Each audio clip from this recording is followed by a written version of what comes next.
What just happened? Princess Leonor and Queen Margrethe stuns everyone at the Danish ceremony. They expected grace. They expected tradition. They never expected this. At the heart of Copenhagen, in the glow of Denmark's most sacred royal hall, the unthinkable unfolded. Princess Leonor of Spain and Queen Margrethe of Denmark left the world stunned. But what really happened behind those palace doors? This is not just a royal gathering. This is a moment that will be remembered as a turning point in European history. The cameras caught the surface, the glamour, the spectacle. But hidden beneath were emotions, decisions, and gestures that spoke louder than any speech. And today, you will know the truth.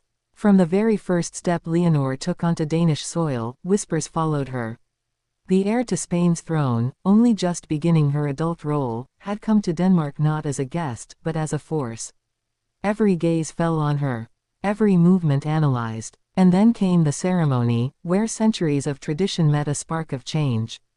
The hall was silent, the air tense. The Danish royals stood in formation. Queen Margrethe, revered, powerful, and aged by wisdom, awaited Spain's young heir. When Leonor approached, the unexpected happened.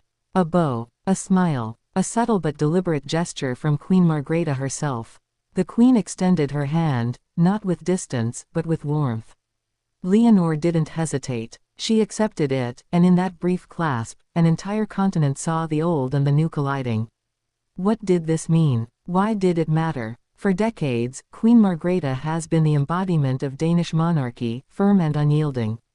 Yet before the world's cameras, she softened for Leonor. Some say it was respect. Some whisper it was recognition.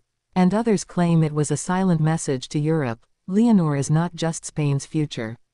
She is Europe's. The audience gasped. The press scrambled. Analysts immediately began dissecting the moment. Was this an endorsement? Was it a passing of symbolic power? Or was it something even deeper, a grandmotherly gesture of guidance to a rising young queen?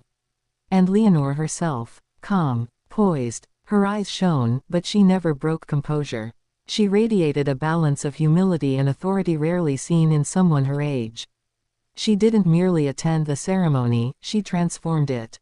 And those who watched closely knew, history was being written before their eyes. But here's where it grows even more fascinating. As the ceremony continued, the Spanish and Danish royal families exchanged glances that told their own hidden stories. King Felipe and Queen Letizia of Spain, proud yet cautious, watched as their daughter took a step onto a stage bigger than Spain itself. Crown Prince Frederick and Crown Princess Mary of Denmark whispered quietly, their expressions torn between admiration and unease. Because for all the harmony, there was also tension. The kind only royals understand. Why tension? Because alliances matter. Power matters. And when a young future queen steals the stage in a foreign palace, it raises questions. Will Leonor's rising star overshadow Denmark's own heirs? Could this meeting mark the beginning of a new power dynamic among Europe's monarchies? And then came the speech. Queen Margrethe, frail but firm, spoke of unity, of heritage, of Europe's royal families standing together through centuries of change. But when she turned her gaze to Leonor, her voice softened. Her words, though formal, carried a personal weight. "The future stands tall among us tonight," she said. The room froze. The applause followed. And Leonor, without a word, became the story of the night. From that moment on, the ceremony was no longer about tradition. It was about succession, transformation, and the undeniable rise of a new generation. Cameras flashed. Reporters buzzed. Every paper across Europe the next morning carried the same photograph: Margrethe and Leonor, hand in hand, bridging eras. But the question remains, what does this mean for Spain? For Denmark? For the entire royal landscape of Europe?